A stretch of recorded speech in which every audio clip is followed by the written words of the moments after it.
Okay, there we go. Thanks, Jen, so much. I have to say at the outset, this has just been overwhelming. Um, I met Tom, I have to admit, only once in Connecticut, about just before his illness, and had a wonderful day with him and Dave Vogel at his home in Connecticut, and was just amazed, as you all have been, at his collection, a portion of which was still in Connecticut, the major portion. And it became apparent to us that Tom, as you all know, is a major player, and we're going to be looking at that today from the get-go, when he was first getting into all of this. But we're going to Okay. start looking at his career, and there's our slides. Thank you, Jen. Oh, wonderful. There's a wonderful picture of Tom. We are across 9 time zones or so today. We have the folks from the West Coast up in Seattle who are working on the Pocock initiative. We have Bill Lanouette down in San Diego. San Diego, we're talking to the folks here in Philadelphia, the wonderful folks over in the UK. So thank you for participating. And we even have Stefan, who is in Germany, who is currently writing a book about the history of boathouses. So I think this is a real experiment, or not experiment, but I think what it underlies is that years ago, when Tom first started out, and Bill Miller and all those guys we're going to talk about in a few minutes, this technology didn't exist that we were looking at today, which is very important. And it's now Mm. enabling us to do things like we're doing today and take new approaches, perhaps to saving collections like Tom's and various other rowing artifacts and memorabilia and histories. So things have changed, and that's for good. So we're going to be talking about that today. Jen, if you could bring up the first slide. This is all too brief biography of Tom. And Tom had 5 years in the submitted, Navy. and Dave Vogel had forwarded to me his history and all the things he did. It literally is 24 pages. So I was faced with a um, challenge of trying to make it little scaled down for the folks here today to understand, but most of you probably already know many of these things. But I'm just going to go through it very quickly, and then we're going to pull in Dave Vogel, a lifelong friend, neighbor, Yale compatriot with Tom, and talk about the early years of Tom and how the collection got started and the efforts they made. And then we'll be pulling in um, Bill Miller, Pete Mallory, and Chris Dodd. Hopefully, he can join us to talk about the Friends of Rowing History, which was really the first organization, thank goodness, that those guys were around to start pulling all these things together in the heyday.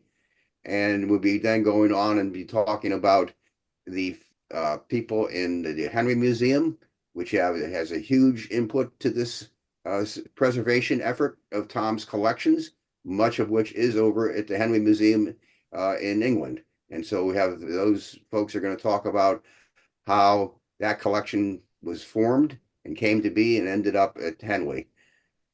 Then, as we go from there, we're going to be talking about the current efforts in Tom's collection, how it's being uh, placed at Marist University, and what those efforts are going onward. And then finally, Chris Doyle from our history group is going to be talking about the efforts here very briefly in Philadelphia, of which Tom had an input and a great quotation as to how he felt the best direction would be to preserve rowing history going forward in this technology age. So that's a very quick outline. Um, and if I make any mistakes or miss anybody, please yell out. Got a lot of people to work with here today, so I'm going to do my best to keep it moving along so we get everybody to have a few minutes to talk about Tom. His biography, once again, Phillips Academy, where he did do some rowing, Yale University, 1966 to 1970, and then Naval Service in 1970 to 1975. And he was a Vietnam veteran. His rowing history, which I hope Dave Vogel is going to talk about, Yale lightweight crew, freshman, junior, varsity, and varsity. They competed at the Henley in the Thames Cup, and he was a club oarsman for 1 year before he went into the Navy at the New Haven Rowing Club. His associations, and this is only the tip of the iceberg. National Rowing Foundation trustee, Henley Rowing Museum trustee, American Friends of Rowing Museum president, Yale Crew Association, Friends of Rowing History, Mystic Seaport Rowing History curator, and of course our NAO here and Leander Club, um, which he was very much associated with over in England. Of course, the NAO is now U.S. Rowing, and I think Amanda Kraus, I don't know if she made it today from U.S. Rowing, is on this call. Next slide, Jen.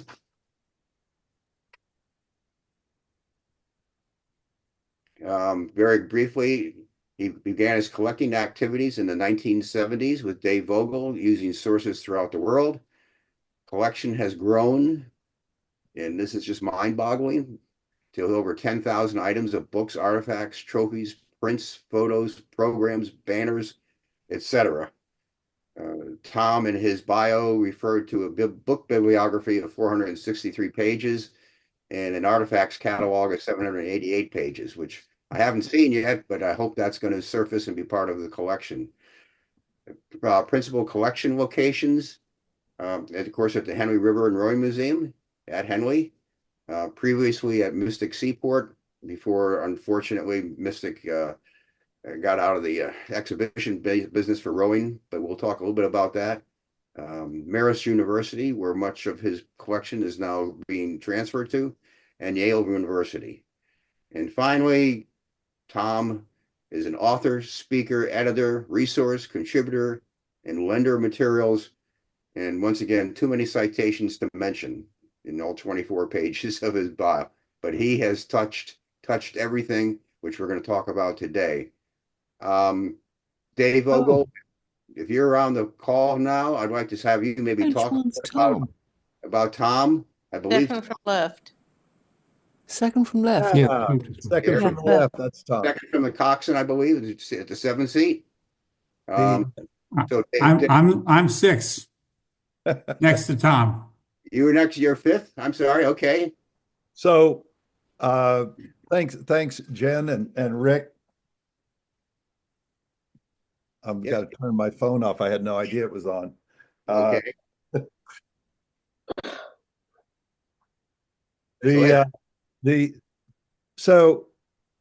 I'm probably among the distinguished presenters today, the earliest friend of Tom, and we met at Yale. I was a year behind him. I was class of 1971, so he was already up in the varsity ranks when I got there. I guess this story is kind of about how does one become a rowing historian, and so I get to talk about some of the stories of the earliest years when we were both in college. This picture is the lightweight 8 that we raced at Henley.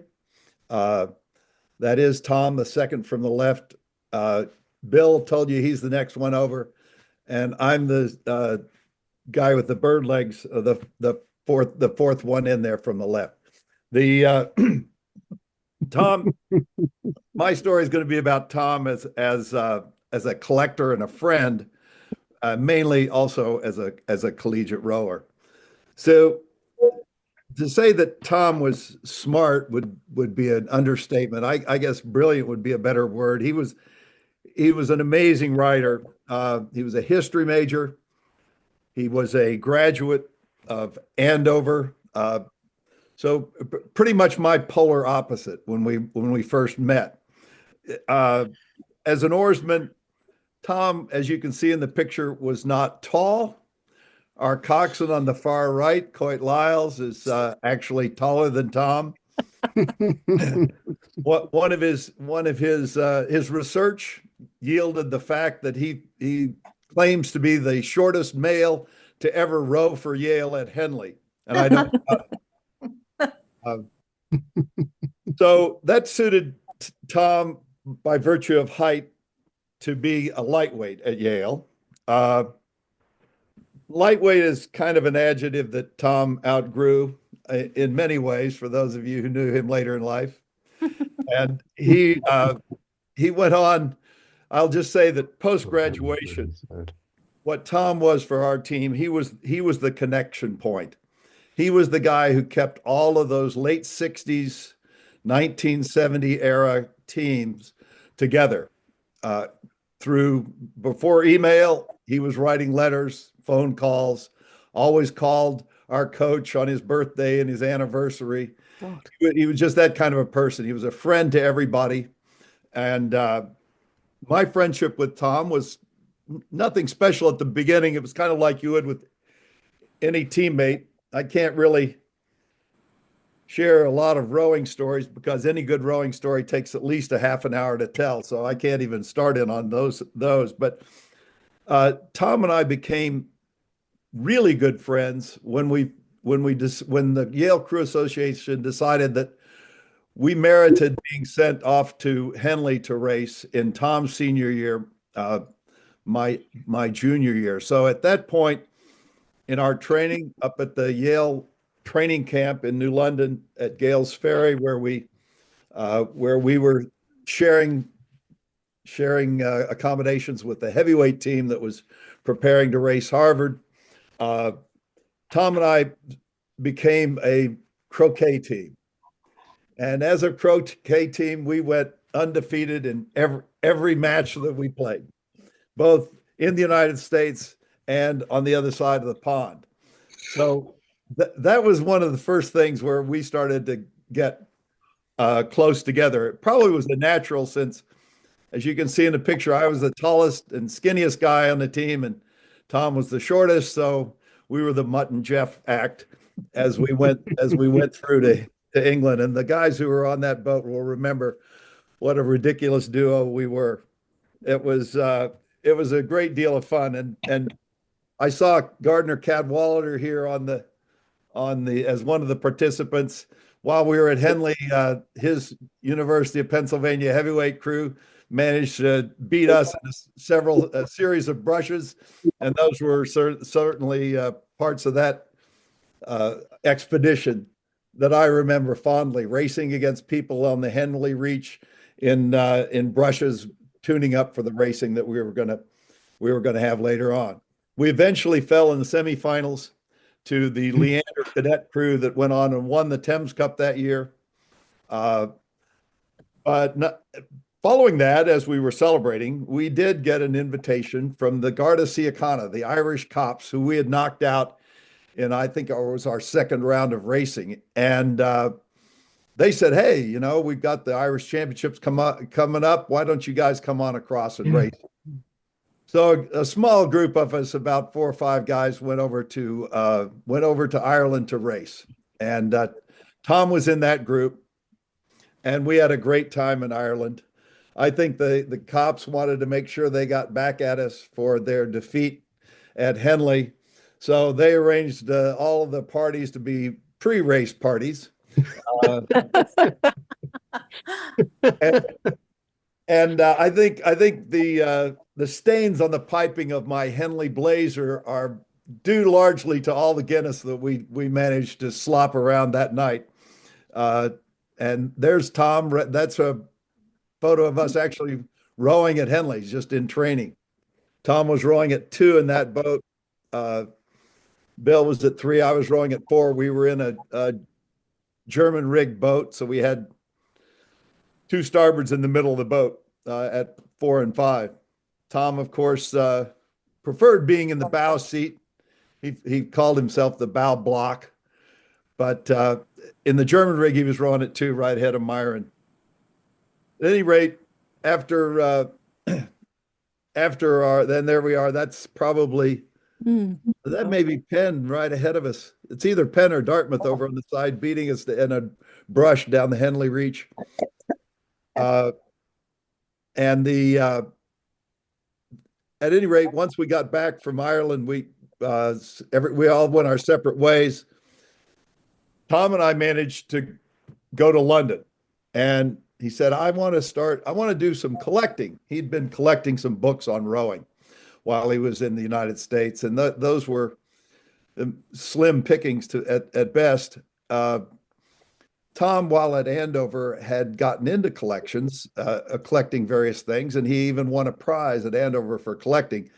I would say that later in life, you could it would be one might describe Tom as a hoarder with extremely well-defined tastes.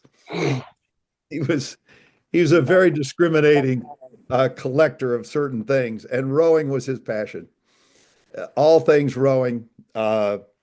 Some things that you and I would not think of as being rowing, but if there was a beer bottle that had a picture of a shell on it, he had it. If there was a discarded carton that had something about rowing on the outside of it, he had it there. It was incredible the kinds of things and the breadth of his collection. At any rate, there's Tom when Didn't even Yale score. was dedicating a shell Yeah, named the fish the guys. Thomas E. Weil class of 70. It was a rainy day that didn't stop anybody from doing the honors that were due to Tom. That was just a few years ago. Probably some of the people on this call were there. It was kind of a super spreader event for COVID. I think about a third of the people that went to the lunch and ended up with a case of COVID. None of them particularly serious, thankfully. So Tom and I got to London. I was really just this was my first trip abroad. Tom, of course, was born in Afghanistan. He'd been all over the world in various postings. His father was in the United States Foreign Service, and so it was nothing new to Tom. I was just kind of the barefoot guy hanging out with my friend Tom. Tom suggested that we start go collecting, start picking up things in London. So we started out going to every bookseller, every print seller, every gallery, every small alley that we could find our way down through in London, and we were just buying anything that had rowing having to do with it. It would be old newspaper articles, things cut out of magazines, prints, anything that we could lay our hands on. And at that time, it was 1970. It was dirt cheap. For a couple of pounds, you could come up with a stack of prints, and we would find everything we could. We'd spread out. We'd buy stuff. We'd rendezvous at night. We'd sit up late at night looking at the things that we'd purchased, and we'd divvy it up. Oh, I like that one. I like this one. And we each kind of filled up our luggage to the point where we could hardly even travel home. And that was the beginning of my minor collection and Tom's aggressive hoarding of articles and things related to rowing.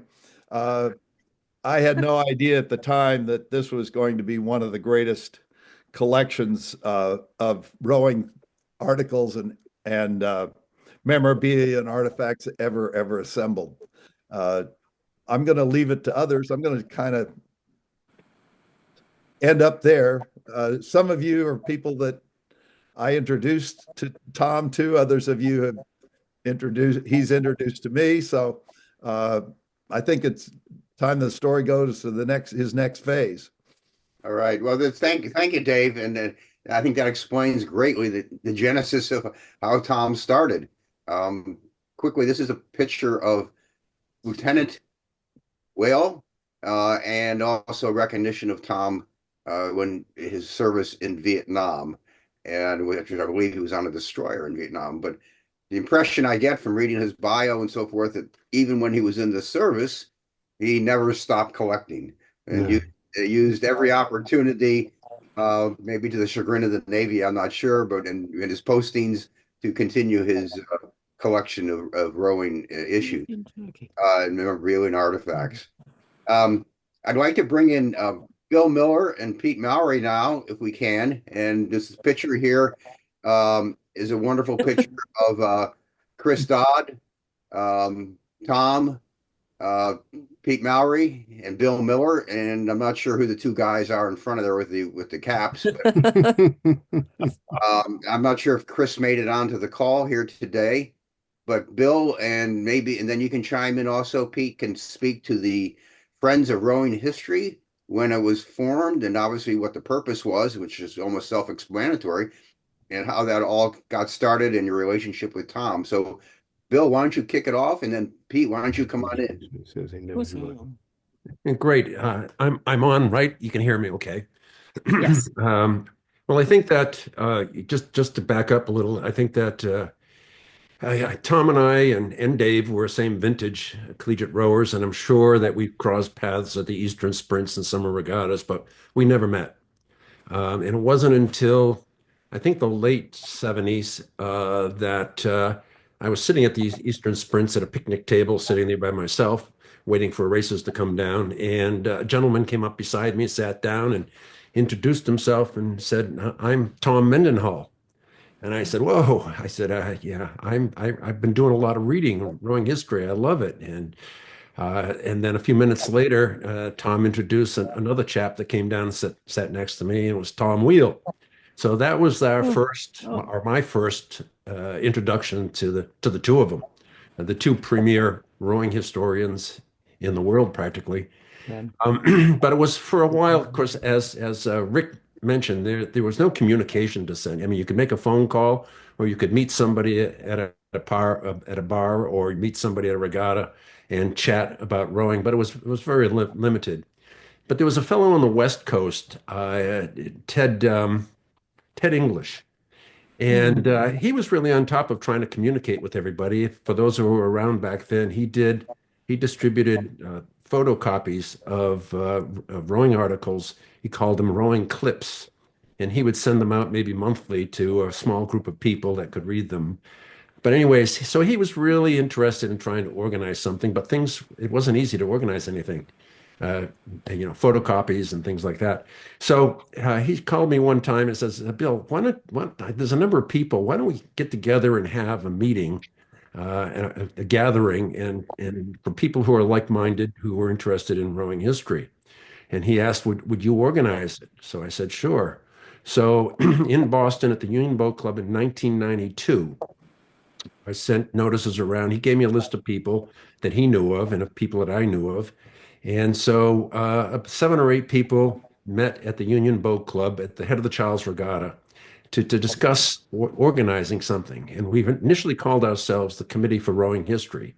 And there was no formality to it other than we just shared the same interest.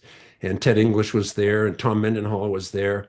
Hart Perry, Bob Reed, Mm, who was interested in rowing, Julian Taverner, Yeah. Louis Howland, duh. and Tom and me. And so we had a very nice meeting. And essentially, what we just said our mission is to encourage, promote rowing history. And so we had annual meetings. And Louis Howland, who I just mentioned, at a subsequent meeting said, there'd be a really neat place for you guys to connect to, and it's called Mystic Seaport. And his family was, as Peter Mallory's family, was well connected with the institution down there. So he said, let's have our next meeting there. I'll make arrangements. So we did, and we met in what was called the Blunt White Library. There was a reading room there, so we had a group, and the group we kind of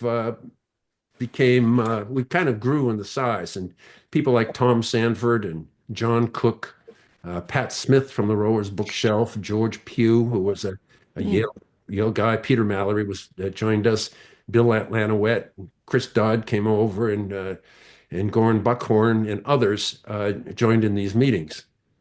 So it was a great group. We talked things and we started to organize a little bit more. But again, formality was zero. It's just our interests. But then around somewhere right around 2000, Hart Perry moved to North Stonington, the next town over, and he wiggled his way into the Mystic Seaport people. And when he found out that that library was going to close down, he said, "Well, can we have a place that we could have a display?" And they said, "Sure." So Tom Sanford, who was local there as well, and some volunteers, and then of course Tom and Hart and I started to organize a display, an exhibit. And Tom had his material, I had some material, and Hart Perry had material as well. And then Mystic Seaport had material, and Tom had already donated quite a few items to Mystic Seaport Museum, so they had material. So it was easy putting together a display. It was just a matter of Tom Sanford and his group. They ripped out a bunch of bookcases and put in glass shelving and glass doors and lighting, and it was a nice display. And then the idea was, well, let's have a rowing forum, kind of a gathering of people, and let's spend a day talking about rowing history and have some guest speakers. So in 2003, we started that. I think we went till about 2012, with the exception of that photograph that you see in front of you, where we were snowed out. So there was about four of us and then two guests, the only two that made it. And but the forums were an all-day affair. We started at 9 in the morning with tea and coffee, and went to lunchtime, took a break, had a couple of presenters in the morning, and then a couple of presenters in the afternoon with a featured presenters. And some of the featured presenters, it's great because they're no longer with us. We had Ernestine and Tina Bayer and Walter Hoover Jr. and Frank Cunningham, John Cook, Harry Parker, John Biglin, the grandson of Bernie Biglin, Bill Lanouette, and Dave White, who was in the 1956 Olympic gold crew, Dan Boyne, who was an author of rowing history, Kent Mitchell, who has got more history than anybody, Peter Raymond, who was in the 68 and 72 Olympics, spoke, Jim Dietz, who a lot of people know, Peter Mallory, as we're talking about here. So it was a great event. It lasted until about 2012. And then Mystic Seaport tore down the place that we were meeting, as well as they tore down the library and the exhibit. So we really didn't have a foothold there for anymore. So that ended that. But somewhere along the way, around 2000, Tom and I chatted about having a website.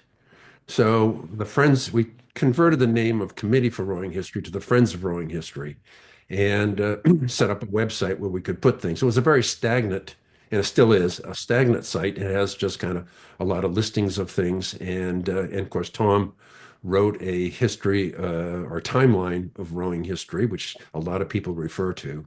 And particularly people who are not that familiar with rowing history, they get a good perspective on what was going on. So that was pretty much what we were doing at that time. And then, of course, Gorn came in with his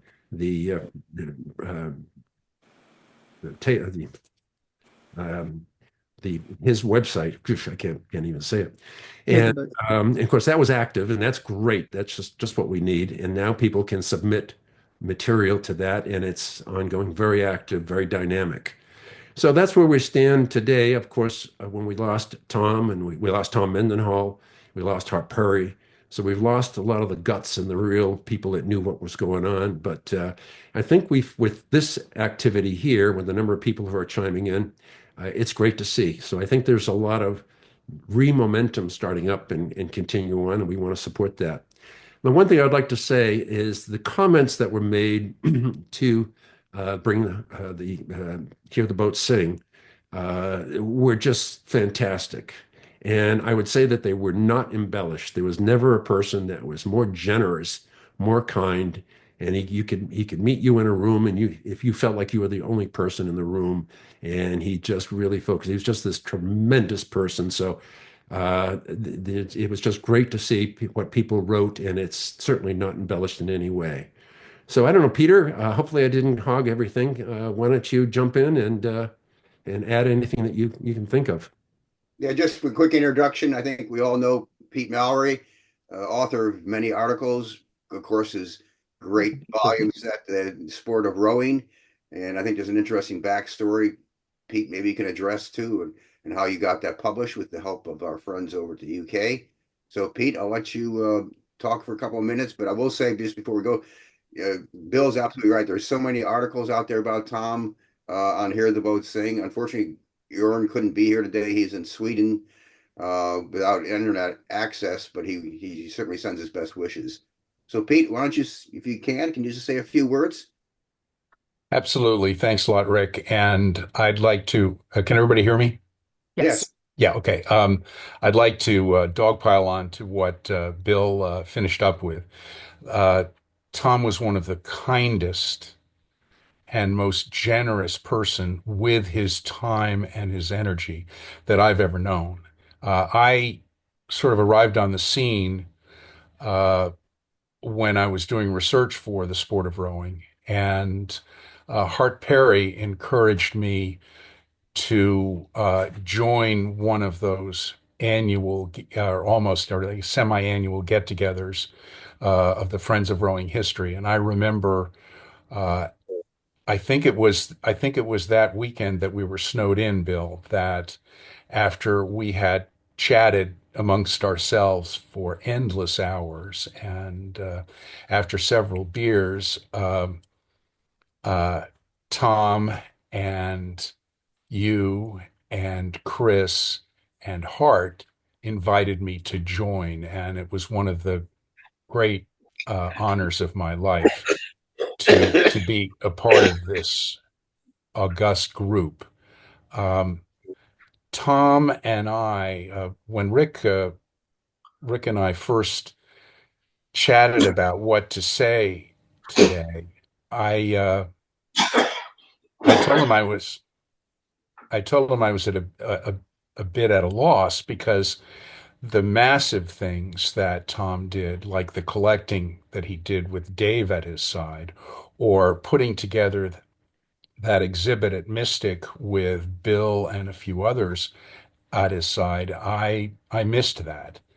And my my favorite memories of Tom are just the two of us having breakfast at River and Rowing Museum, or me staying over for a day or two at his house and going through his basement, which was a little bit like mining for coal. There were just everything was floor to ceiling and Oh, looking for this, looking for that. And I would say, uh, gee, I'm really looking for such and such. And Tom say, I'm sure I have that. And then he would go searching and all of that. He was so generous with his time. And he read and reviewed every single word of my 4 volumes of The Sport of Rowing, offering suggestions, offering perspective. And that is beyond generous. And it's something that I have tried to emulate going forward with my other fellow rowing historians, providing editing, because we all write in a vacuum. We are a vanishing breed. And just to finish up, uh, I never knew Tom Mendenhall, but I knew Hart very well. I miss him a lot. Uh, it is it is so difficult to process the loss of Tom, and there are fewer and fewer of us, and we're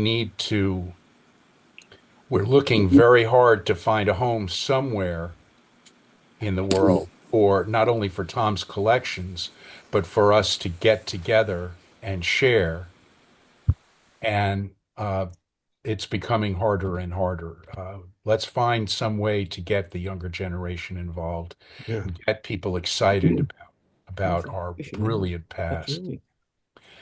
Thank you. Yeah, thanks, Pete. That's well spoken, and we'll talk about that a little bit later too, and some of the efforts that are going on. But you're spot on. Here's a picture of Tom with Aaron Buckhorn. I'm not sure who the gentleman in the middle is. Maybe that's Ed Henlin, but that's certainly some of the medals that Tom has collected over the years and part Uh, of his collection. Um, but I think that's a great picture, and just to what you just said, Pete, are you guys getting together, sitting there at breakfast, just talking about rowing, which is it's almost becoming a lost art someday these days with younger people. Um, I'd like to pull in also Bill Lanouette, who is out in San Diego. Bill, if you're on the call, I hope. I think I saw you there. Hello, can you hear me?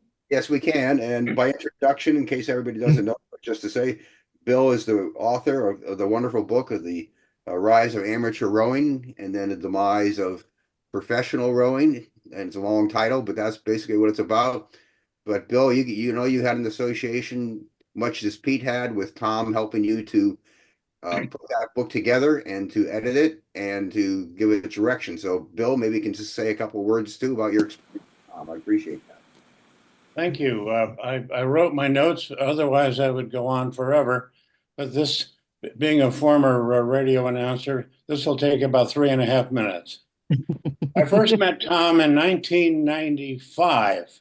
That's 30 years ago, when Helen Cooper at the Yale University Art Gallery was organizing the exhibit When we Thomas Aiken's The Rowing Pictures. Now, Tom heard that I was beginning work on a book about the Bigland brothers, and he asked me to help advise Helen about some technical and historical details. Tom and I enlisted Tony Johnson in an exchange about one particular painting, the Bigland brothers turning the stake. Take a good look at it. Are they rowing against one another to round the flag? Is John Bigland in the stroke seat pulling or holding water or backing an oar? It's a debate we continued almost nonstop. And there's a wonderful footnote in the catalog that Helen put together about what John Bigland is doing in that picture. We helped Helen with her catalog. I wrote a piece about the exhibit for Smithsonian Magazine. And when I gave the National Gallery's Sunday lecture about Aikens, most of my slides came from Tom Weil. I told Tom how I planned to write a book about the 1872 encounters on the Schuylkill between Aikens and the Biglands. Tom demurred. Include all the professional rowers, he urged. And then he added, and tell how the amateurs and eventually the women came to dominate our sport.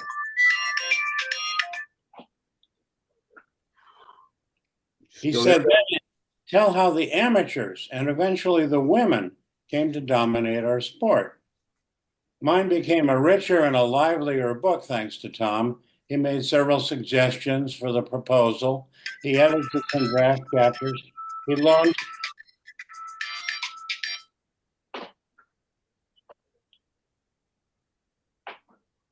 me books and news clips and magazines and pictures and artifacts. His detailed timeline on the Friends of Rowing History website was an essential resource. In the hours digging in his bookshelves and basement unearthed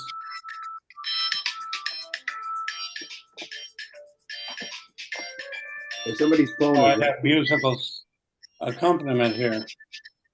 Stan Kwiklinski. Mute yourself, Stan. I did. All right, go ahead, Bill. Okay, the hours digging in his bookshelves and basement unearthed countless discoveries from my writing. But above all, Tom was a dedicated scholar and a gregarious good friend who enriched all our lives. Tom wasn't a person, he was a phenomenon. Thank you. All right, thank you, Bill. Jen, maybe you can go to the next slide. And this is a Washington, D.C. exhibit you might have been alluding to, Tom, or excuse me, Bill, but one of the ones that Tom was involved in curating in the 1990, I believe. And it was only one of many, many examples of things that Tom was involved in terms of curating, contributing to it. Certainly what you spoke to Aikens and that whole effort of that exhibit, which was fantastic. There's a wonderful book on the Aikens photographs, which Tom was involved in and putting together with the authors. So this is just one quick example of some of the things he was involved in. Why don't you go to the next slide, if you could, Jen? I'd like to start pulling in the folks from the UK now, who certainly have from the get-go and had an association with Tom at the Henley. And as that kind of went into and became part of the Henley Rowing Museum and his collection residing there. I'd like to start off with Diana and Richard Way, who run the Way's Bookshop at Henley. Very picturesque shop I've seen from the pictures. I have to admit I have not been to it, but I'm sure looking forward to getting there someday. But you knew Tom very early on, Diana and Richard, and maybe you can speak a couple of minutes and how Yeah. you aided or worked with him on his collection. Well, Richard's going to talk more about that. It was Dave Vogel who introduced us to Tom. And as you've been told, we've got a small second-hand, rare and traditional, modest little bookshop in Henley. And we've always had a good selection of rowing books. And we sold books and rowing memorabilia and prints to Tom. And Richard bought extensively for him at the marvellous Phillips auctions after Henley Regatta, which were masterfully assembled by Bill and Penelope Rose. Well, those were the days. Like us all in the rowing community and beyond, Tom was the most wonderful friend. He was an astute collector. He was unconventional, ethical, hardworking, altogether memorable, and terrific company, taking us down unpredictable and varied conversational rabbit holes. And he could never resist a good pun.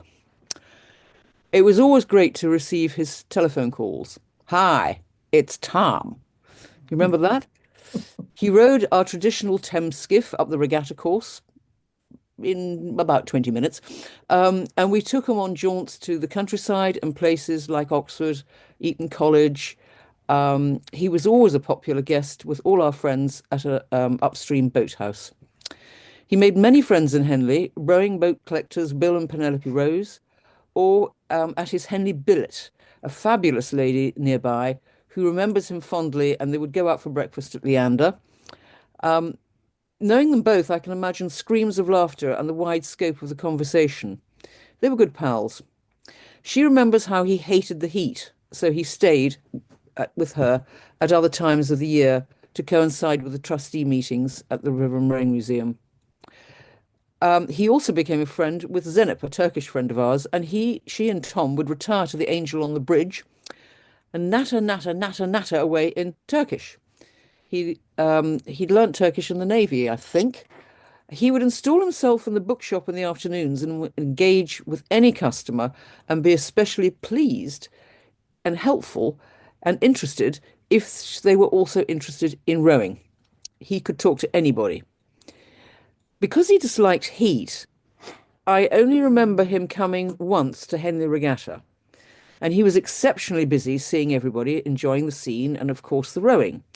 But he grumbled about having to wear his formal blazer. But he set it off by wearing all his rowing and club ties all at once around his neck, about 6 of them, I think. Leander, Henley, Rail, Yale, and more besides. And he had the Leander cap and the Yale cap and all that sort of thing, but she swapped round. I was very glad to see the Leander flag at half-mast when he died. We wouldn't have a museum without him. I know, I just hope he knew we all appreciated and loved him, and we all miss him. And a thesaurus of superfluous words would not be enough to describe Tom. So Dick's going to say a few words about the auction and amassing all this stuff for Tom. Good evening, everybody. Good evening, Dick. It was a most wonderful privilege to work with Tom. Not only was he amusing, he just could organize things in a way that would help us over here. So when it came to buying for him, Diana would make sure that he got an early view of the catalogues of auctions that he was interested in. Then he would contact us with a list that he wanted to purchase. And then I would go through this again and look through it. And then we would try to work out the tactics of what I was going to do. I wanted to know from him what he thought that he was going to spend on each item. We would then total it all up. And I would decide what my tactics were going to be. And I would usually go to the auction. And when I was bidding for Tom, I would make sure I was near the front so that other people couldn't see me. And I'd have worked out a sort of scale of prices. And we would work away at this, Diane and I. And once I was bidding in the auction, I was making a mental effort to add up everything that was going on, noting it down into the program as I was going, so that I could see if we were winning, then we would have spare money to go for anything really good that might be a big battle. But I like to set up a kind of atmosphere which showed that I was really determined. And I would work away at this, and we were astonishingly successful, particularly in the prints, which he and I always adored and thought that were really wonderful items. And it seemed to me that other people didn't understand that. And we've been in business now for 47 and a half years, and we've only seen one of some of these items that Tom got. We've never seen them again, and we've not heard about them again.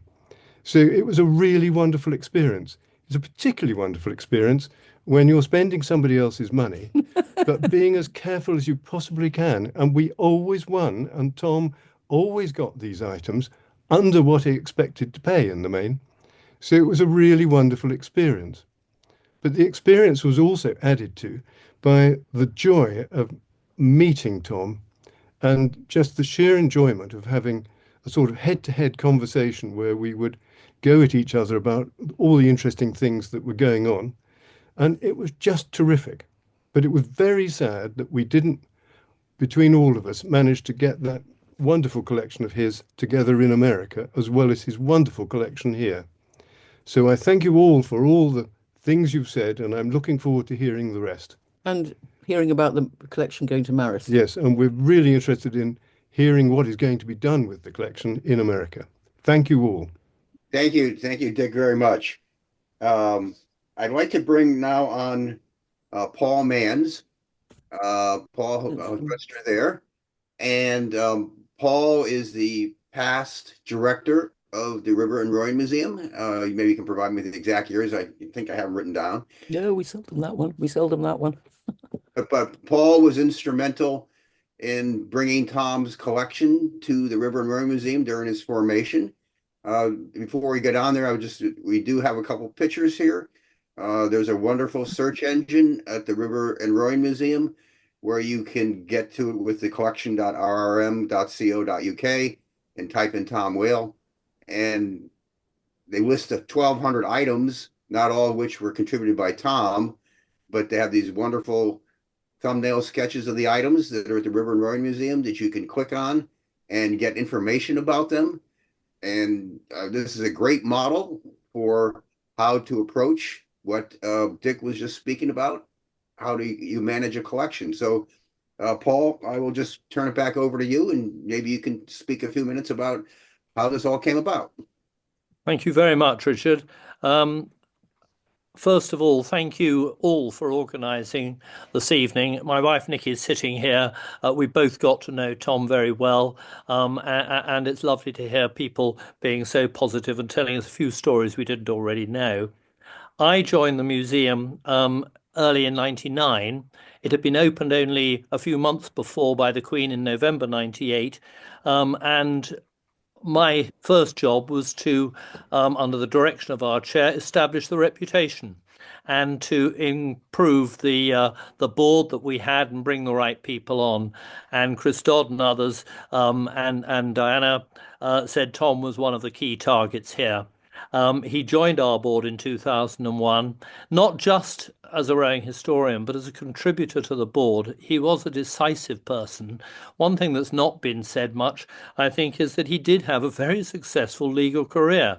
He was an international lawyer, and one of the results of that was that emails would come from around the world and he'd be phoning at all sorts of odd times and odd places. But he brought a decisiveness to our board. Along with a degree of humility, he was a very respectful person, but everybody listened when he spoke. He contributed enormously to advising on exhibitions and acquisitions. But one of the things was how we might gather his collection into the museum in a tax-efficient way. And we also wanted, as ever, to raise money. So in 2003, we formed the American Friends, And that was a job and a half, all the legalities and the processes of that, to only find that Tom, as the president, was uniquely disqualified from using that as a mechanism for his collection to be donated. So that took a little bit more work to be done. But nevertheless, we brought it in. It enormously added to the collection. And indeed, the picture we had a moment ago was an honorary exhibition identifying simply his collection. I'd like, though, just to give a few vignettes, as it were, of Tom. We've heard about the number of ties and caps he could wear. I do remember one of the regatta receptions that he did come to was a Yale one, and the joy that he had standing at the door as all these young and older Yale people came in, the respect they had for him and the knowledge he had of the history of it. Also, on a personal level, Nicky and I were lucky to come over to the head of the Charles. Tom, Hart and others organised for us to meet Bill and others, and he was just such a good host and so considerate. So considerate was he that he came here on several occasions, and he would always remember to ask after our dog when there was an email or a phone call, because he knew the value that our dog had in the house. In 2000, I left the museum in 2013, and I was on the I was a board member on the committee, at Leander, and one of my jobs was to chair the bicentenary celebrations. And I think you may have got a copy of this, but this is the book that was produced and sent to every member. The first 200 years. Andy Trotman did a lot of the work, did the work on this. But when we needed somebody to write the chapter on the collection that Leander had, of course, it was Tom Weil that authored that chapter in that book. So that's a measure of the regard that he had over here. If I may, just two other little tales. One was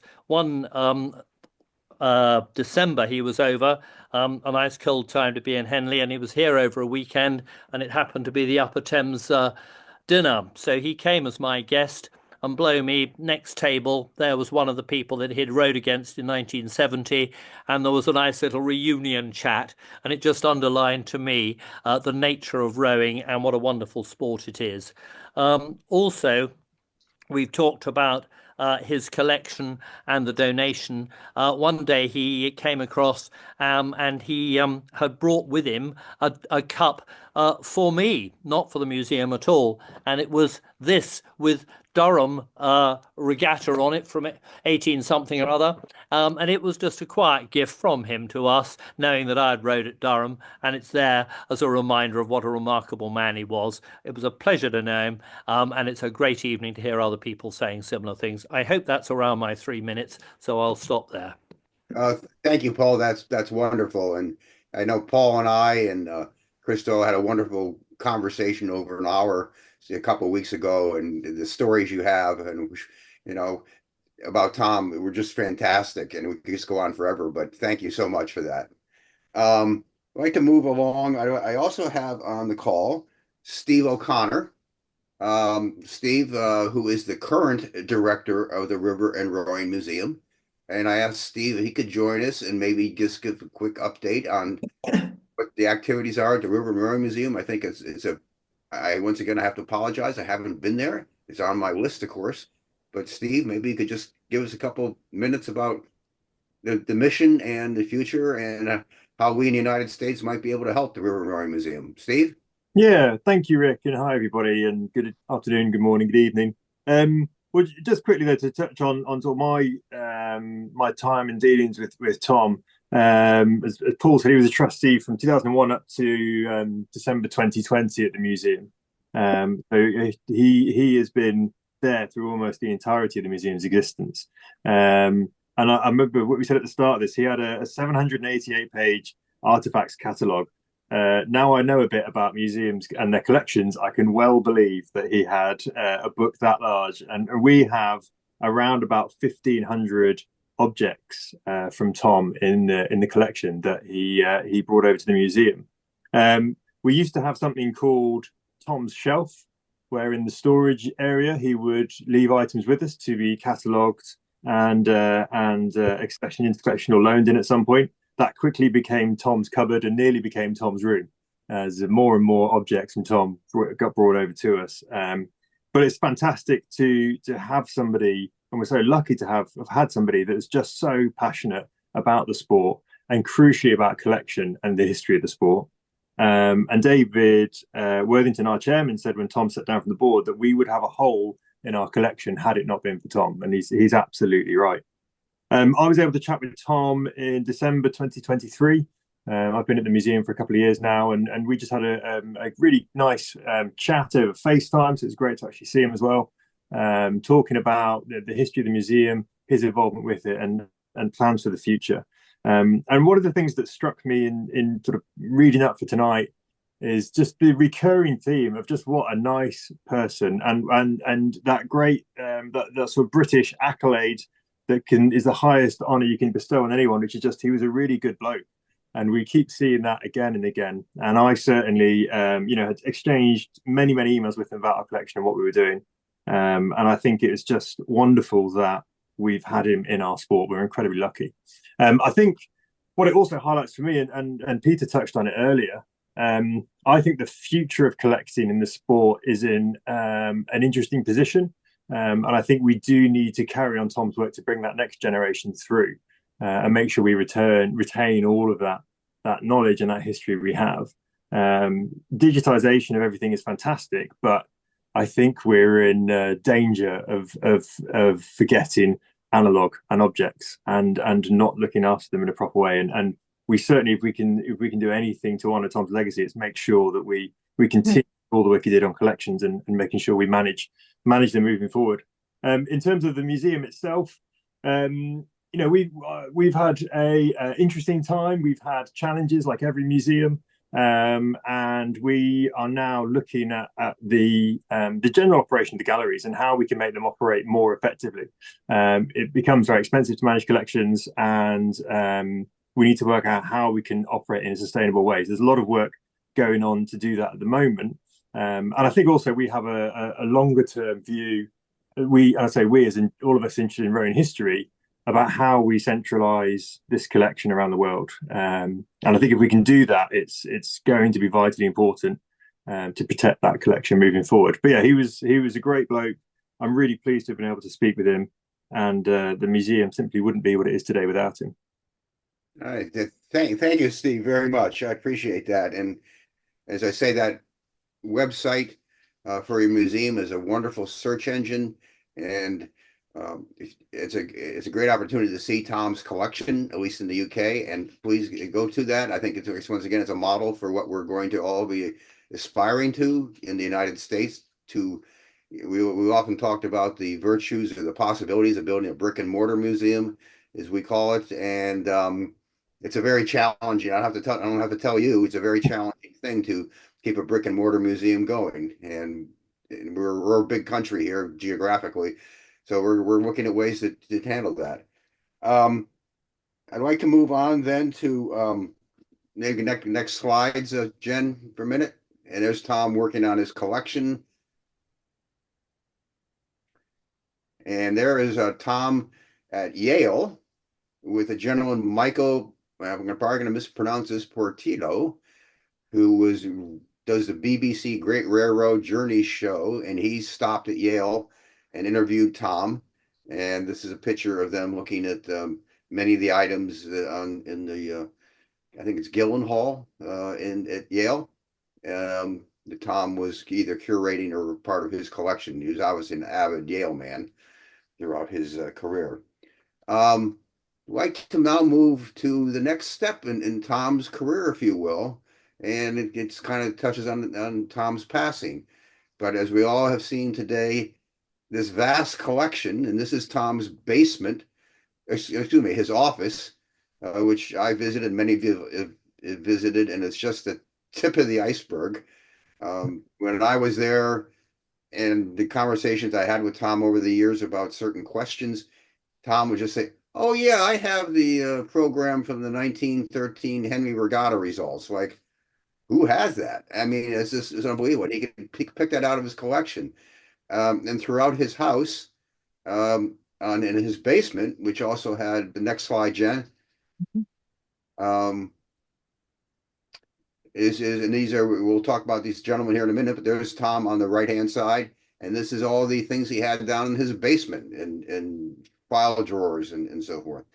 So all these 10,000 items or whatever were mostly either at Henley or in Tom's basement and Tom's first floor. The challenge is now, what is Tom's collection, where is going to reside? I'm not sure if John Ansley, are you on the call? I don't see you here. John, are you here? Yep. Hopefully everybody can hear me.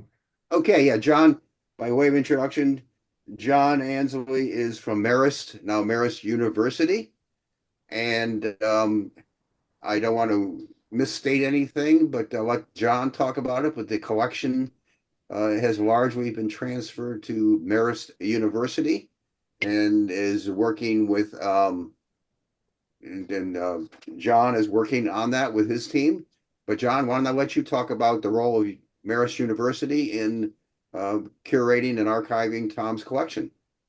Great, thanks. Yeah, thanks. It's great to have a chance to talk with everybody and get to meet everybody. I really appreciate the invitation, and learning more about Tom and his collection has been wonderful. I was really fortunate to get to know him. He was an incredibly nice and generous person, and we're truly honored to have the Thomas E. Weil collection at Marist University. And my colleagues Ann Sandry and Elizabeth Clark are also on the Zoom session with us, so they may jump in if they want to add anything, or if I'm off base on anything I'm going to share.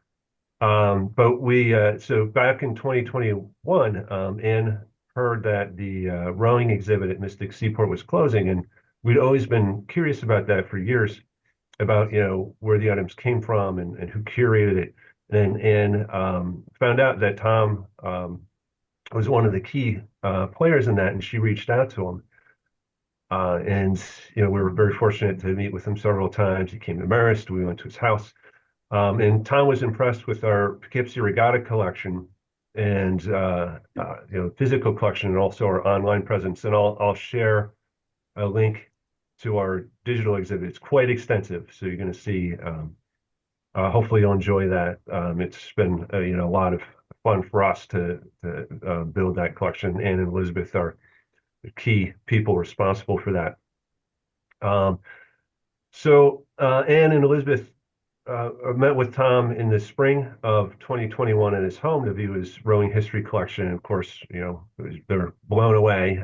We thought we had a big rowing collectionist with the Poughkeepsie Regatta stuff, but Tom's collection's is huge, so that was kind of awe-inspiring. And then he visited Marist in the spring of 2021 and was really impressed with our facility. So of course we're pleased about that, and also how we're cataloging and preserving our collections. And Tom talked to me about making Marist, the Marist Archives and Special Collections, the permanent home for the Thomas E.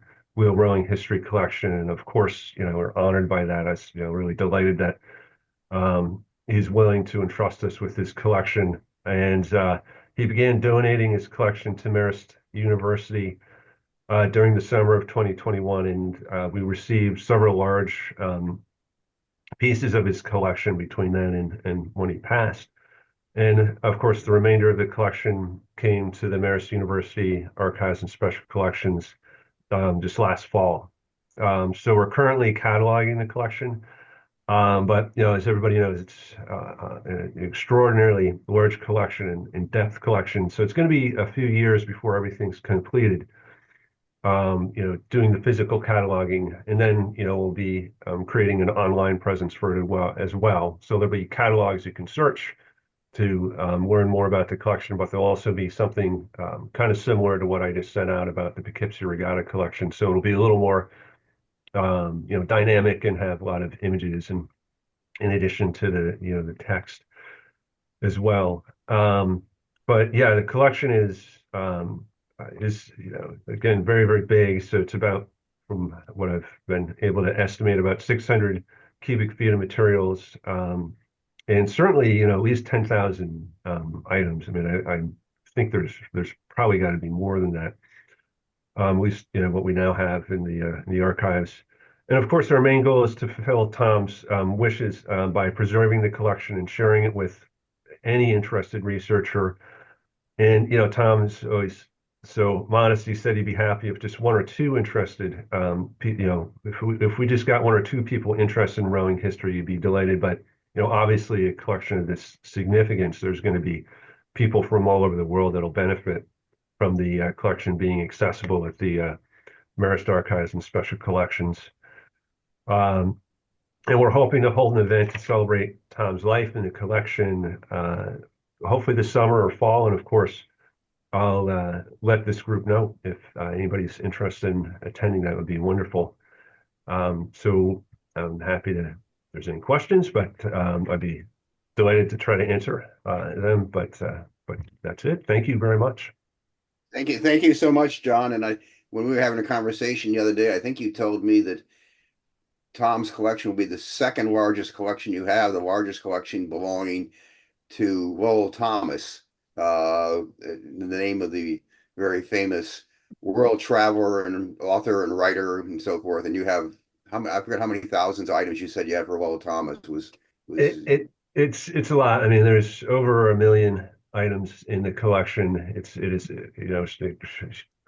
massive collection of materials about his life. Will Thomas's life and work. It's very interesting. It's international in scope.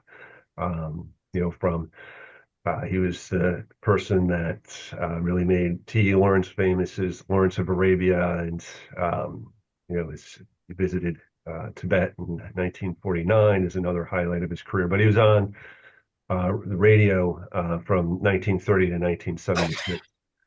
So another huge part of his career, in addition to making films and television shows and publishing over 50 books. That's great. Well, everybody, I think, is grateful that Tom's collection's in good hands. We do want to now speak, and Bob Missert is on the call. Bob represents or is associated with the Marist University Rowing Alumni Association. Tell me if I mistake that, but there are things going on too regarding the activities at Marist and possibilities to enhance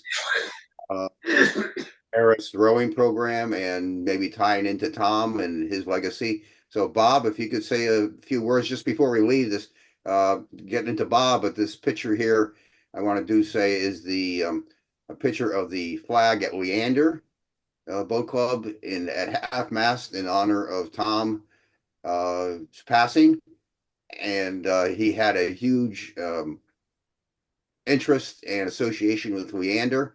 I don't have any representatives today from Leander, but I'm sure they could go on about his association with Leander. So Bob Missert, if you could give us a few words here, or we're kind of running late, but we'll want to get you in and talk a bit about what's going on from your side. Bob? Hello?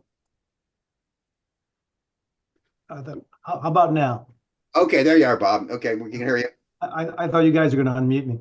Sorry. I want to thank Jennifer and you, Rick, for inviting me on the call and being part of this. It's a little humbling. I only knew Tom for a few short years, and to be in the presence of you folks with decades and decades of memories, I can't imagine how you're processing this all right now.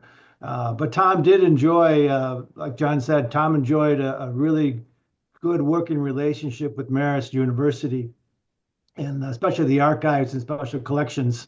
Ann Sandry and Elizabeth Clark worked really closely with them. In fact, it was Ann Sandry, I believe, in September 2021 that introduced me to Bill Miller, which began the conversations with Bill Miller and Tom as to finding a home to replace the Mystic Seaport and going forward. So in dealing with Bill and eventually dealing with Tom, it became apparent to me that there was a huge void and that this was something that needed to be addressed. Tom actually wrote an article in the Victoria, Australia Rowing magazine in the year 2000 that I read, and it was sounding the alarm back then that we needed to do something. But We were honored to have Tom at our annual alumni reunion in September of 2023, and he told me he was super thrilled to be there. He was very complimentary of the energy, the energy that's coming from all the rowers, the alumni, the family, the parents. He absolutely loved being there. He showed up. This goes back to the tie story at the Henley, but he showed up wearing his Henley jacket, his tie, his pins, his Yale cap, and then he proudly showed our president, Kevin Wyman, and a bunch of us his very, very pink Leander socks. So he was very proud of those socks. We tried to get him to go out with us later that night, but he declined. He called me later on and said, is the offer still open? But then he thought twice and declined not to go out with us. But he did email me on Sunday morning, the next morning, and said he regretted not going out, but in hindsight, it was probably good. But he wanted to share some additional ideas he was thinking about and how we could move the Marist Alumni Red Fox Navy alumni group forward. So he was always trying to reach out and help. And I think Bill nailed it with those tributes. I think one of the tributes that was written by Tim Koch, I hope I pronounced his name right, but Tim had wrote in one of his tributes to Tom, his generosity was not just limited to objects. He provided wise advice, challenging questions, and supportive actions in equal measure. And he always finished his sentences with, "What can I do to help?" So last April, Tom invited myself and fellow alumni oarsman and friend Bob Sneeden to his house to look at this collection. And we sat up in his sunroom where he had some oars hanging, some other things, and then ended up down in the basement, which was it was just hard to comprehend that collection. But during his collection, that previous picture you showed with Tom and then the two gentlemen, it was myself and Bob Sneeden. And we came across, Tom was showing us these 3-inch thick binders, and there must have been 25 of them, full of photos. And as he's flipping through them, all of a sudden Bob Sneeden said, "Well, I'm in that picture." And Tom whipped his head around and he said, "What do you mean?" And it was actually a picture from the 1972 IRAs where Marist Freshman 8, the boat that Bob was in, was competing at the IRAs. Now, the boat had sunk. And so you probably saw that picture in Sports Illustrated. And Bob said, "Actually, I was just taken out of the boat. And the bowman, the stroke, and the coxswain were taken out. And then the rest of the crew had to sit in chest-deep water, freezing water for the next 45 minutes. But the look on Tom's face was like literally somebody that he'd been collecting items for 50 years. Somebody literally just jumped out of his collection and was standing next to him. And I could tell that Tom was just really excited to have somebody there that he could share that memory with. And it was amazing. When we got to the house, his brother Richard originally came up to us and said, "Tom's been really tired of late. And he's been sleeping a lot. So maybe an hour is all you're going to get." And we said, "That's fine." And so Tom, when he started the collection, he was just energized. He was laughing. He was having a great time. 3.5 hours later, Tom was still going strong. Still going strong. And many times his brother Richard was trying to get him to sit down, and Tom brushed him off and said, no, I'm good. I'm good. 3.5 hours later, he was so happy to be showing this collection finally to somebody. And everybody that's on this call has said things that struck home with me. I mean, it was talk about giving time, especially in a time when probably he should be sleeping. But it was very, very heartfelt to be there. And then later on, Richard called me and said that Tom had a good day. Tom had had a good day. And okay. I replied back to him. I said, well, actually, Bob Sneeden and I had a very good day. And so I was just glad. I mean, the bulk of our conversations that Tom and I shared had to do with trying to get his vision. He has a vision of where he wanted to see rowing history preserved. And that vision was matched with his previous experience.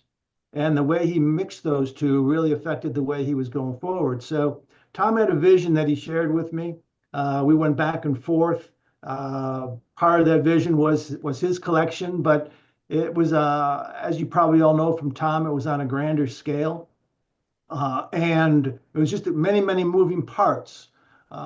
So my commitment to Tom was that I would continue to promote his vision.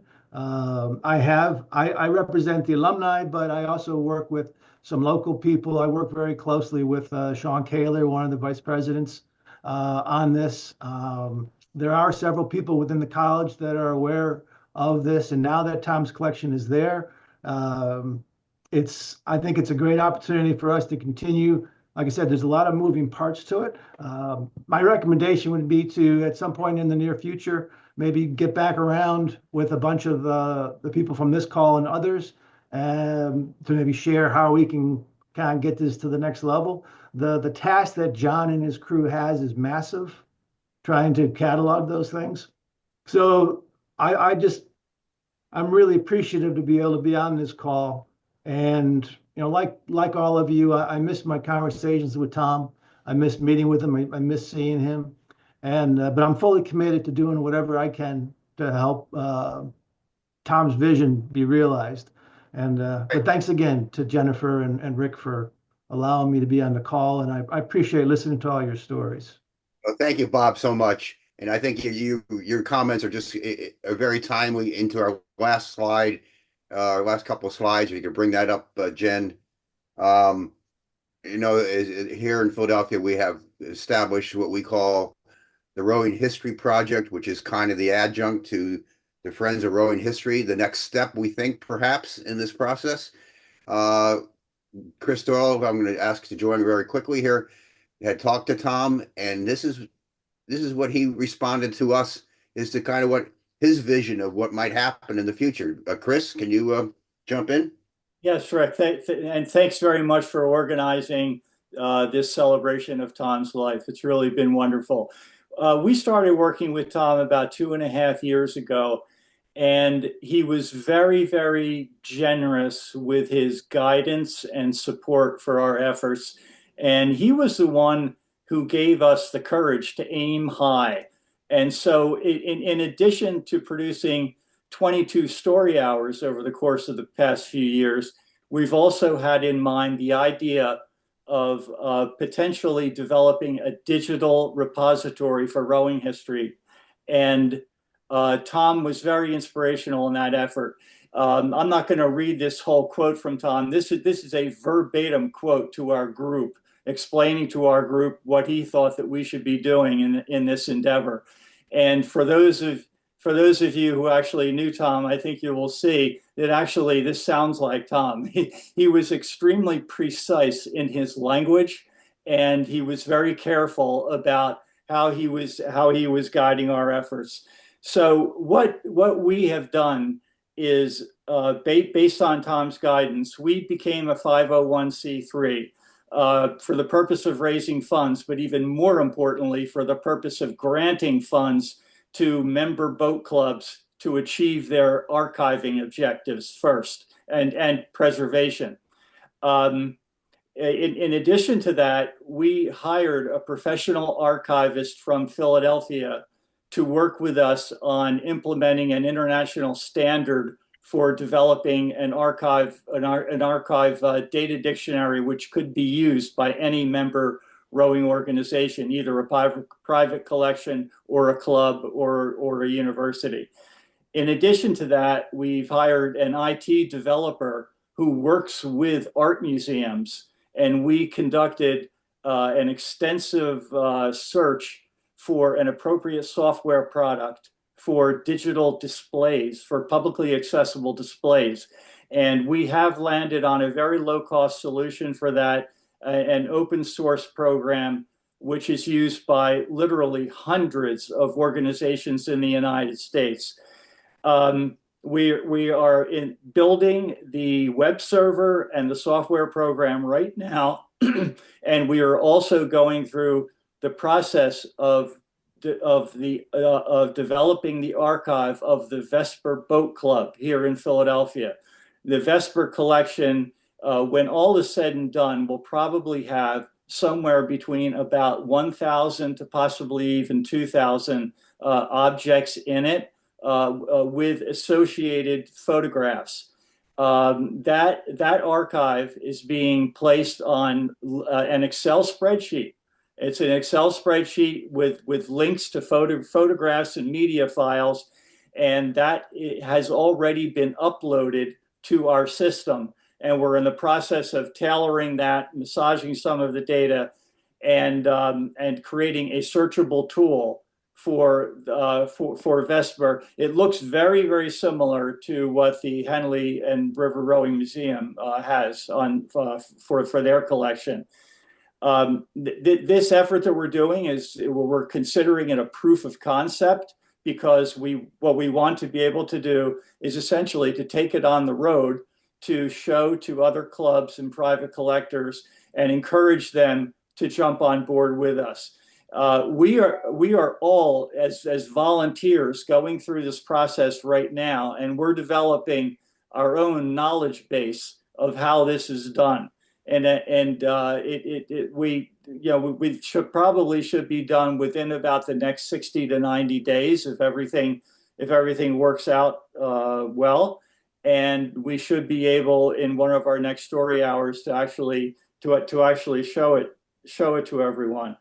In addition to the archives of the Vesper Boat Club, which would be completely searchable by any number of ways, we're also creating with this software a digital exhibition, and the digital exhibition is for the 1964 Vesper Olympic 8. So this will contain all of the objects, photographs, medals, trophies associated with that event. So Tom is the one who gave us the encouragement to aim high for this, and we have done it. We're making a big investment of our own time and efforts to get this thing off of the ground. And we hope that by doing this ourselves, by going through this process all the way from start to finish, that we will be able to encourage other clubs to do the same thing with us. And as a result of our efforts, we think that the amount of time and money that this costs any member institution to do will be far, far less than it would have been if they had struck out on their own. So thank you. Thanks very much, Rick. And I think maybe in our next story hour or thereabouts, we may be able to go live and to show everyone the result of our efforts. Thanks, Chris, and thank you to everybody on our team too, who is part of this call today. It's a very ambitious thing we're trying to do, but it's so essential. And one of the chat boxes I see, Tom would be just thrilled to see that this is what we're doing. But there's so much talent on this call and experience that if we can somehow harness that, not only here but over our friends over in the UK and our friends on the West Coast, we can get there. And it's a lot of us aren't spring chickens, and it's important that we start doing these things to get these things saved. What is getting old? I think we're an hour and a half into this. I'm going to turn it back to Jen. Yeah, Rick, you know what? There's two questions in the chat room that I thought we should just take a moment. If people need to depart, they can. We're going to continue recording this, so they can always come back and check on these questions. But one question from Tracy Brown, and she's posing it maybe to Bill Miller or anyone who can chime in. Did Tom have a favorite piece in his collection? And if so, is there an image of it available? I would say somebody else may know. Almost everything he cherished equally. He had some absolutely fantastic pieces. One of his last pieces that he got was the cup, a Yale cup from a popular row in the 1870s. But every piece that came in the door, it was cherished. And so pick out a couple of pieces out of 10,000. Okay, take care. Tough to figure out, but they were all so precious to him. But he on the cover of that book, I think it was the Beauty and the Beast, or was the section. He loved that medal, which was the old Thames Thames Regatta medal. And he had one, and eventually I acquired one as well. And actually, I acquired a second one, but he just loved how that was struck. It was just a beautiful piece. But all these things were beautiful. So unless somebody else has something, Dave, or anybody else has something that they can remember, that would be my comment. I would say that his collection were his children, and you don't choose which children you love the most. The one that was in front of him was the one that he loved. He would talk enthusiastically about almost anything. I'm not sure he would be comfortable with us singling out one thing or another. Does that make sense, Bill? Well said. Well said. It's funny, Pete, you say that because there was an article I came across where someone, I might have been on Row 2K, asked him to list his favorite articles or his favorite pieces. And it turned out it was 2 pages long, and there was probably about 100 entries there. So it's like trying to pick your favorite children or whatever, but he had like 2 pages of his favorite pieces, which kind of goes to, when he got 10,000, to get it down to 2 pages was probably pretty rough for him. Another question from Gardner Cadwallader. What were Tom's curatorial reasons for donating certain items to the RR Museum versus retaining certain items for his USA collection now going to Marist? Can anybody speak to that? I can say something about that. I think that part of the issue was touched on by Paul Mainds. He wanted to get tax benefit from transferring his collection to wherever it went. We formed the Friends of River and Rowing Museum, American Friends, excuse me, and it turned out that precluded Tom from using the 501c3 in America to transfer things to Henley. So it became a step-by-step progression. It was legal stuff that I didn't particularly understand. And whether he would have continued over the years to get everything to River and Rowing Museum, the fact is that over the period that he was transferring stuff, things changed at River and Rowing Museum, things changed in Tom's life, things changed in terms of tax laws. I think it was just him responding to circumstances. I don't think he had, when he was giving to River and Rowing Museum, he did not have a strategy at the time that some things would go to Britain and other things would go to the United States. It's just the way things happened. A lot of what he gave there was the foreign and British materials that he had that he couldn't see as much interest in the United States because they were British by nature. He also donated trophies to Leander when he came upon some of the very early trophies that they'd won. He certainly did. Yeah. He was If I may just add 2 things. One is, yes, the principle of what came to the museum was the British or non-American at least, and I much enjoy taking people to Leander, and whenever I take them into the main dining room, I take them over to one of the display cases, which has got a Liverpool Regatta tankard. Is not the right word, but I can't get the right word. And sort of goblet. And we used to organize every other year a rowing history dinner, or a forum Chris Dodd organized, and we'd have a dinner on the Friday evening at Leander. And Tom spoke once to that, and he was very proud of his Leander membership, and he made a big fuss of it. But he said Leander is very good at a lot of things, but it's not good at looking after its object. Here is the salver that belongs under that goblet, which I got on eBay last month. And I might add a comment as well. And it wasn't that Gardner. It wasn't kind of like one or the other. I mean, he just donated things to the most appropriate place. I mean, there was a whole slew of things that went to Mystic Seaport, and things to Yale, and things to the River and Rowing Museum, and now things to Marist, since that's the last stop. but he was that generous. But if it was something that was important to a particular institution or a rowing program, then that's where it went. So it wasn't just make a decision now and then change your mind later. He was just that generous. When you viewed Tom's collection, you wondered how he ever had time to be a partner in one of the world's largest law firms. Yeah. True. And it was so all-consuming. His family, his son David has been the trustee, helping settle the estate. He comes across things that he simply don't know what they are, and usually they have a connection to rowing. The latest one was a gold $25 piece from 1852 that Tom had come across.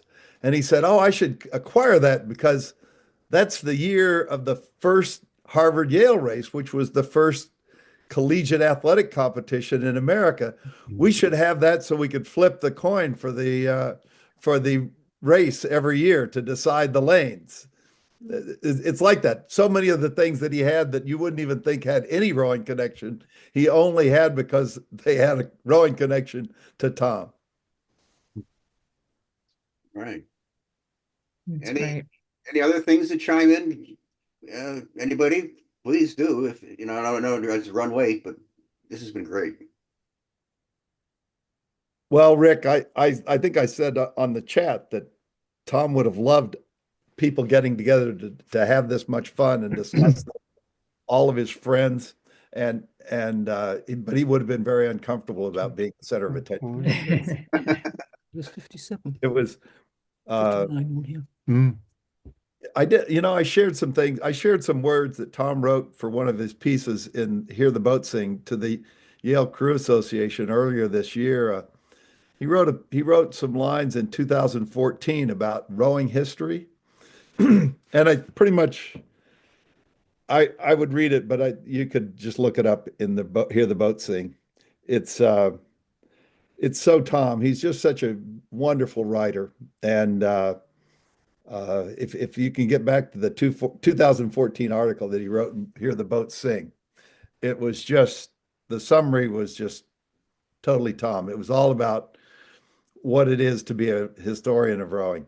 And it rings true to this group for sure. Dave, thank you. I know you're his longest compatriot and friend there in Connecticut and before at Yale, so that's well spoken. Jen, you want to wrap up, we think? Yeah, I think we should read this one quote from Art Woolmarth because that way it's the last kind of words that we'll say here today. Tom was a very rare person who had his head in the clouds and his feet on the ground. He combined the art and passion of a poet, the heart of a humanitarian, and the precision and expert judgment of an elite lawyer. He has greatly enriched all of our lives. Bravo. Well said. 3 cheers for Tom. Yeah. Thank you, everybody. Please, it's probably been a bit of a pest the last couple of months with you, but thank you for putting up with me and participating. No, thank you, Rick. Well done. Thank you, Rick, for pulling this celebration together. Thank you. Bye, everyone. Bye-bye. Thank you, Rick. Bye, everybody. folks.